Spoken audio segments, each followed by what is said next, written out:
Anong pangalan mo? JJ po. Ilang taong ka na? 10. Kailan ka nag-start magtrabaho? 2010 po. Ilang taon ka noong 2010? 6. Ano yung trabaho mo? Nagpito at maglaba. Mag? Pito at mangingi. Manghingi? Saan ka nagpipito?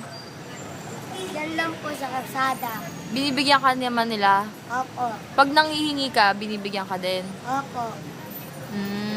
Magkano kinikita mo isang araw? Ano po? Ay, magkano?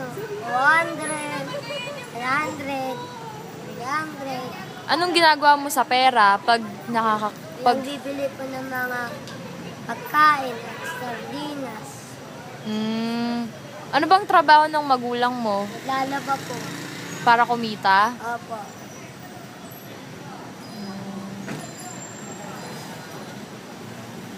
Nag-aaral ka pa ba? Opo.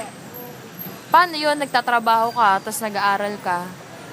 Wala naman ano ngayon eh. Bakasyon na namin eh. Hindi, nung nag-aaral ka, paano? Ano?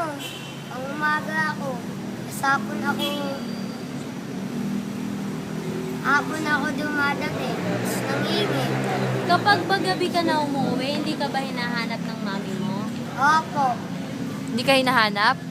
Bakit? Bakit? Kasi gusto niya ng pera para makakain kami. Pagpili ng bigas.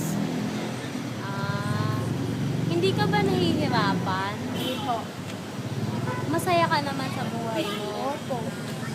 Mabuti naman. Sabi mo nga sa akin, i-describe mo nga yung buhay nyo. Ipaliwanag mo lang kung anong buhay mo.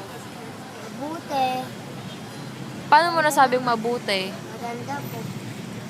Paano mo nasasabi na kahit ikaw yung nagdidilihin sa pamilya mo, paano mo nasasabi na mabuti yung buhay mo? Nakakakain ka naman ng Pero, maayos. di ba dapat yung mga bata hindi pa nagtatrabaho? Gusto ko lang po. Wala bang nagsabi sa'yo na magtrabaho ka na? Wala po. Ikaw yung may gusto. Opo.